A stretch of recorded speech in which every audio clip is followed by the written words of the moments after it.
দেখছেন JMG cargo প্রবাস কণ্ঠ প্রাইম নিউজ। অভিবাসন আইন লঙ্ঘনের দায়ে মালয়েশিয়ার জোহর রাজ্যে 242 বাংলাদেশি অভিবাসীকে আটক করেছে দেশটির ইমিগ্রেশন বিভাগ।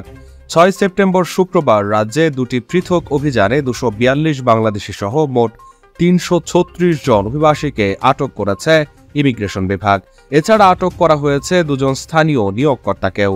7 সেপ্টেম্বর বেরিতা আরটিএম ও সিনিয়র হারিয়ানের প্রতিবেদনে বলা হয়, রাজ্যে পৃথক দুটি অভিযানে 242 বাংলাদেশি ছাড়াও 44 ইন্দোনেশিয়ান, চীনা 21 জন, পাকিস্তানের 16 জন, শ্রীলঙ্কার 1 জন এবং মিয়ানমারের 9 জন পুরুষ গ্রেপ্তার হয়েছেন। রাজ্যের ইমিগ্রেশন বিভাগের পরিচালক দাতুক মোহাম্মদ রশদি মোহাম্মদ দারুস এক বিবৃতিতে বলেছেন, গোয়েন্দা তথ্যে এবং স্থানীয়দের অভিযোগের ভিত্তিতে রাজ্যের একটি পেপার প্রসেসিং ফ্যাক্টরিতে অপারেসি মাহির এবং একটি নির্মাণ সাইটে অপারেসি কুটিপ নামের পৃথক দুই অভিযানে তাদের আটক করা হয়।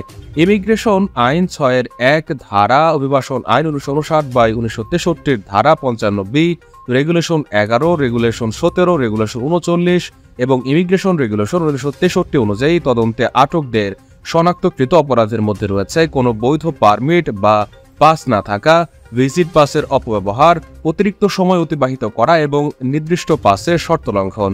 আরও অধিকতর তদন্তের জন্য তাদেরকে জোহর রাজ্যের সেটিয়া ট্রপিকা ইমিগ্রেশন ডিপোতে রাখা হয়েছে। মালয়েশিয়া থেকে দেশে মালামাল পাঠানোয় পাশে আছে প্রবাসীদের বিশ্বস্ত জেএমজি কার্গো অ্যান্ড লজিস্টিক্স। প্রতি শুক্রবার শিপমেন্টে মালামাল যাচ্ছে বাংলাদেশের 64 জেলায়, প্রতি কেজি মাত্র 26 রিঙ্গিত করে।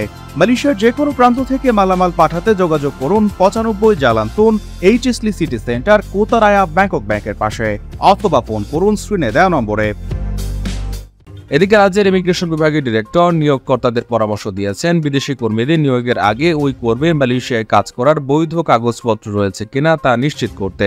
কারণ ইমিগ্রেশন বিভাগ কর্তৃক অভিযান কেবল অবৈধ প্রবাসী শ্রমিকদের জন্য নয়, নিয়োগকর্তাদের জন্য প্রযোজ্য। এর আগে শুক্রবার মালয়েশিয়ার কেদা রাজ্যের কুলিমে অভিযান চালিয়ে 222 বাংলাদেশি সহ মোট 228 অবৈধ অভিবাসীকে আটক করা হয়। একদিনে দেশটির কেদা ও জোহর রাজ্যে পৃথক অভিযানে অভিবাসন আইন লঙ্ঘনের দায়ে 464 জন বাংলাদেশি অভিবাসীকে আটক করল ইমিগ্রেশন বিভাগ। প্রবাস কণ্ঠ নিউজ ডেস্ক।